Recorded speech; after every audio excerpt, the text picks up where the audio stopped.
Hello everyone, welcome back to S Pathshala. Today let us start our chapter 15, that is body fluids and circulation. In this chapter we will study about blood, lymph, circulatory pathways, double circulation, regulation of cardiac activity, disorders of circulatory system.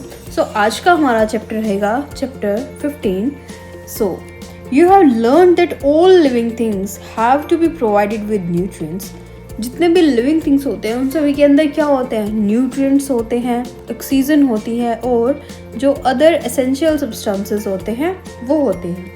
Also the waste and harmful substances produced. और हमारी body क्या करती है, nutrients को, oxygen को और जितने भी एसेंशियल सब्सटेंसेस हमारी बॉडी के अंदर होते हैं जिनकी ज़रूरत होती है उन सभी को लेती है और जो वेस्ट होता है और हार्मफुल सब्सटेंसेस होते हैं उनको प्रोड्यूस करती है और फिर वो हमारी बॉडी से रिमूव कर दिए जाते हैं ताकि हमारी जो बॉडी है वो क्या करती रहे, अपने टिश्यूज़ की हेल्दी फंक्शनिंग होती रहे हमारी बॉडी के अंदर. It is therefore essential to have efficient mechanism for the movement of these substances to the cell and from the cells. So ये जो बॉडी फ्लूइड्स होते हैं और जो सर्कुलेशन होता है, इसका जो मेन जो फंक्शन होता है वो क्या होता है कि ट्रांसपोर्टेशन करना एसेंशियल सब्सटेंसेस के हमारे बॉडी के जितने भी हमारी बॉडी के पार्ट्स होते हैं उन सभी तक, और जो वेस्ट और जो हार्मफुल सब्सटेंसेस होते हैं जैसे कोई भी वेस्ट हम एक्सक्रीट करते हैं वो सब हमारी बॉडी से निकालने में हमारी हेल्प करते हैं. Different group of animals have evolved different methods for this transport. Simple organisms like sponges, coleotrates circulate water from their surroundings through their body cavities to facilitate the cells. अब ये example दिए हैं, ये है sponges और कोलेंट्रेट्स जो होते हैं वो क्या करते हैं, वाटर का सर्कुलेशन करते हैं ताकि उनकी जो बॉडी कैविटीज़ होती हैं वो एक्सचेंज कर पाए सब्सटेंसेस का. More complex organisms use special fluids within their bodies to transport such material. अब जितने ज़्यादा कॉम्प्लेक्स ऑर्गेनिज्म होते जाएंगे उतनी ही ज़्यादा उनकी जो प्रॉपर्टीज़ होगी या फिर उनके जो वर्क्स होंगे वो बढ़ते चले जाएंगे. अब हम बात करते हैं ब्लड की. ब्लड क्या होता है? Blood is most commonly used body fluid by most of the higher organism. So जितना ज़्यादा हायर ऑर्गेनिज्म होगा उतनी कॉम्प्लेक्स उसकी बॉडी होगी. सो जो ब्लड होता है एक कॉमन फ्लूइड होता है हमारी बॉडीज़ का, जो जितने भी हायर ऑर्गेनिजम्स होते हैं उनके बॉडी में पाया जाता है, जैसे कि ह्यूमंस फॉर दिस पर्पस. अब दूसरा बॉडी फ्लूइड होता है lymph. Lymph also helps in the transport of certain substances. इस चैप्टर के अंदर आप पढ़ेंगे कि composition and properties of blood and lymph, and the mechanism of circulation of blood is also explained herein. Now we have blood. अब blood क्या होता है? blood एक special connective tissue होता है जिसके अंदर fluid matrix, plasma और formed elements आते हैं. सबसे पहले हम बात करते हैं प्लाज्मा की. प्लाज्मा एक स्ट्रो कलर जैसा विस्कस फ्लूइड होता है जो कि नियरली 50% जो हमारी बॉडी का फ्लूइड होता है उसको कंसिस्ट करता है. इसके अंदर 90 से 92% तक वाटर होता है और जो प्रोटीन्स होते हैं वो 6 से 8% तक इसके अंदर कंट्रीब्यूट करते हैं. अब आती है fibrinogen, globulins and albumins are the major protein. So plasma के अंदर ये जो प्रोटीन बताए हैं 6 to 8%, उनके अंदर ये वाले प्रोटीन हम देख सकते हैं. अब बात करते हैं फाइब्रिनोजन की, आर नीडेड फॉर क्लोटिंग. अब आ जाते हैं इनके यूजेस कि फाइब्रिनोजन का यूज़ कहाँ होता है. अब क्लोटिंग के लिए होता है और कोएगुलेशन ऑफ ब्लड. नेक्स्ट आती है globulins. Globulins primarily involve in defence mechanism of the body and albumins help in osmotic balance. Right. So हम यहाँ पे हमने क्या करा है, इन सभी के जो प्रोटीन्स हैं इनके फंक्शंस को हमने कवर किया है. Plasma also contain small amount of minerals. अब प्लाज्मा के अंदर क्या होता है, ये सभी मिनरल्स भी हमें मिलते हैं। Glucose, amino acid and lipids also, they are always in transit in the body. Factors for coagulation or clotting of blood are also present in the plasma in an inactive form. Plasma without the clotting factor is called a serum.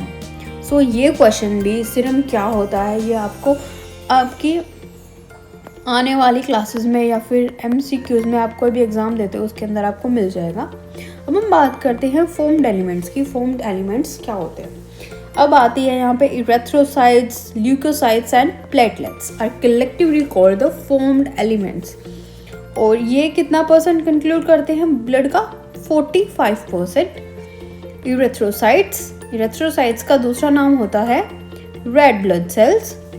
अब ये क्या होती है? Most abundant होती है हमारी blood के अंदर। अ हेल्दी एडल्ट के अंदर 5 मिलियंस टू 5.5 मिलियंस होती हैं आरबीसी ब्लड के अंदर। RBCs are formed in the red bone marrow of in the adult. So red bone marrow के अंदर हमारी RBCs बनती हैं।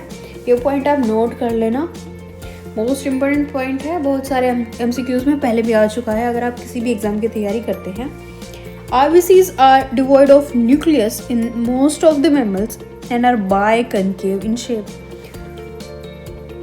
सो RBCs का स्ट्रक्चर आपने देखा होगा, आप देख सकते हैं।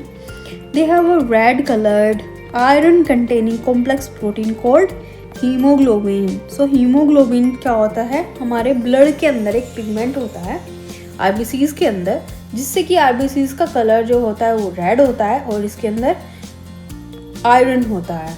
Hence the color and name of these cells. A healthy individual has 12 to 16 gram of hemoglobin in every 100 ml of blood. So guys, आप किसी भी अगर आप डॉक्टर के पास जाते हो और वहाँ पर आपका होता है ब्लड टेस्ट। अब ब्लड टेस्ट में हमारे इसकी जांच होती है, हमारे ब्लड की जांच होती है कि हमारे अंदर कितना हीमोग्लोबिन है। तो हमारी डॉक्टर हमारी रिपोर्ट्स देख के बताता है। सो ये एक एवरेज, एक हेल्दी पर्सन के अंदर जो एवरेज हीमोग्लोबिन की जो वैल्यू होती है वो होती है 12 से 16 ग्राम। अगर इससे कम होती है तो फिर डॉक्टर हमें बोलता है, अगर हमारे अंदर होती है 9 ग्राम्स तो डॉक्टर बोलेगा कि भाई तुम कुछ खाओ जिससे तुम्हारी, जैसे एप्पल या फिर कुछ और कुछ खाओ, वेजिटेबल्स खाओ, जिससे क्या हो, तुम्हारा ब्लड जो है उसका लेवल इंक्रीज़ हो, राइट। सो ये कॉमन फैक्ट्स होते हैं जो आप सभी को पता होने चाहिए। वरना हमारी फैमिलीज़ के अंदर क्या होता है कि पेरेंट्स को पता नहीं होता है या फिर कुछ भी बात हो, बट चिल्ड्रंस होते हैं या फिर जो बच्चे होते हैं पढ़ने लिखने वाले, उनको एवरेज जो चीज़ें होती हैं पता होनी चाहिए। और ये आपके आगे के एग्ज़ाम्स जो भी आते हैं, चाहे वो क्लासरूम का एग्ज़ाम हो, चाहे वो क्लासरूम का एग्ज़ाम हो या फिर कोई भी MCQs हो, कोई भी पेपर की आप तैयारी करते हो, तो उसके अंदर ये आता है। These molecules play a significant role in transport of respiratory gases. So यहाँ पे ट्रांसपोर्टेशन का रोल इन्होंने प्ले कर दिया। RBCs have an average lifespan of 120 days. ये सबसे एक फेमस क्वेश्चन है, मोस्ट इम्पोर्टेंट है ये। ओके, सो आपको इसे बस याद कर लेना है कि RBCs का जो एवरेज लाइफ स्पैन होता है वो कितना होता है, तो वो होता है 120 डेज का। They are destroyed in the spleen. So spleen के अंदर जो RBCs होती हैं वो डिस्ट्रॉयड कर दी जाती है। अब बात करते हैं हम ल्यूकोसाइट्स की। Are also known as the white blood cells. So leucocytes को क्या बोलते हैं हम, दूसरा नाम क्या है, white blood cells. They are colourless due to the lack of haemoglobin. अब इनके अंदर हीमोग्लोबिन नहीं होता तो इनका कलर लेस होता है, इसके अंदर कोई कलर नहीं होता। They are nucleated and are relatively lesser in number. Number इनका लेस होता है, कितना होता है, 6000 से लेकर के 8000। Leukocytes are generally short lived होते हैं। 2 मेन कैटेगरीज होती है वाइट ब्लड सेल्स की, क्या नाम होता है, ग्रेन्युलोसाइट्स एंड एग्रेन्युलोसाइट्स। अब बात करते हैं हम neutrophils, eosinophils and basophils are different types of granulocytes while lymphocytes and monocytes are agranulocytes. Okay, so इनको आपको नोट डाउन करना है और अच्छे से याद करना है। Neutrophils are the most abundant cells, 60 to 65% of the total WBCs। अब न्यूट्रोफिल्स अकेली 60 से लेके 65% तक हमारे जो वाइट ब्लड सेल्स होती है उसके अंदर होती है, और बेसोफिल्स की वैल्यू क्या होती है, एटलीस्ट 0.5 से 1% तक। अब बात करते हैं न्यूट्रोफिल्स एंड मोनोसाइट्स क्या करती है। ये एक फेगोसाइटिक सेल्स होती हैं जो कि फॉरेन ऑर्गेनिज्म जो भी कोई हमारी बॉडी में एंटर करता है उसको डिस्ट्रॉय कर देती है। Basophils secret histamine, serotonin and heparin and are involved in inflammatory reactions. So basophils क्या सीक्रेट करता है, ये सीक्रेशन कौन करता है, basophil. Next we have the eosinophils, resist infection. So यहाँ पे ये हो गई हमारी RBC, ये हो गई हमारी platelets. These are eosinophils having the bilobed. Next we have basophils and the neutrophils, monocyte and T lymphocyte and the B lymphocyte, and are also eosinophils resist infection and are also associated with allergic reaction. Lymphocytes 20 से 25% होती हैं। दो major type की lymphocytes होती हैं, कौन कौन सी, B and T lymphocytes are responsible for the immune responses of the body. सो हमारी बॉडी के अंदर जितनी भी फाइटिंग होती है, फिर इन्फेक्शन कोई हो जाता है, सो उससे जो लड़ता है, फिर कोई बैक्टीरिया हमारे ऊपर हमला करता है जिसको बोलते हैं कि इन्फेक्ट करना, या फिर कोई भी डिजीज़ हमारी बॉडी के अंदर पहले आती है तो उससे कौन लड़ता है, B and T lymphocytes. Platelets are called the thrombocytes, are cell fragments produced from megakaryocytes, special cells in the bone marrow. Blood normally contains 1,500,000 to 3,500 platelets. Platelets can release a variety of substances, most of which are involved in the coagulation or clotting of blood. A reduction in the number can lead to the clotting disorder, which will lead to the excessive loss of blood. अगर इनका number कम हो जाता है, हमारी जो platelets होती हैं वो क्या करती हैं, बताइए क्या करती हैं, हमारी प्लेटलेट्स क्या करती हैं, बहुत सारे सब्सटेंसेस क्या करती हैं, रिलीज़ करती हैं, और वो क्या करते हैं, वो हमारी ब्लड की क्लोटिंग करने में हेल्प करते हैं। और जब ब्लड की क्लोटिंग होती है तो क्या करती है, तो जो हमारी कहीं भी कट होता है, कट क्या होता है, कट क्लोज हो जाता है। अगर रिडक्शन होता है इसके नंबर में, अगर ये नंबर क्या करते हैं, रिड्यूस करेंगे, तो फिर क्या होगी, जो क्लोटिंग फैक्टर है, क्लोट जो बननी थी, क्लोटिंग फैक्टर का जो काम था वो क्या हो जाएगा, वो बंद हो जाएगा, राइट। अब हम बात करते हैं ब्लड ग्रुप्स की। As you know, blood of human beings differ in certain aspects, so it appears to be similar. अब डिफरेंट ह्यूमन ऑर्गेनिज्म का जो ब्लड होता है वो बिल्कुल सेम दिखता है, बट क्या होता है, उसके अंदर डिफरेंसेस होते हैं। Various type of grouping of blood has been done. To such grouping, the ABO and RH negative are widely used all over the world. अब दुनिया के अंदर जो सबसे ज़्यादा ग्रुपिंग दिखाई गई है वो दिखाई गई है ABO and RH negative. अब ABO ग्रुपिंग के बारे में हम पढ़ते हैं। ABO ग्रुपिंग बेस्ड होता है प्रेजेंस और अब्सेंस के ऊपर, कि जो सरफेस के ऊपर जो एंटीजन प्रेजेंट है या नहीं है, chemical that can induce immune response on the RBCs, namely A and B. The plasma of different individuals contain two natural antibodies produced in response to antigen. The distribution of antigen and antibodies in the four group of blood A, B, and O. You know that during blood transfusion and any blood cannot be used, the blood of a donor has to be successfully matched with the patient of a recipient before any blood transfusion to avoid severe problems of clumping the donor's compatibilities as shown. So guys, उसके अंदर क्या होता है कि जो हमारा blood है, जब किसी पेशेंट को ज़रूरत होती है तो ब्लड कहाँ से आता है, ब्लड आता है हमारे ब्लड बैंक से, या फिर बहुत सारे डोनर्स भी होते हैं जो ब्लड प्रोवाइड करते हैं।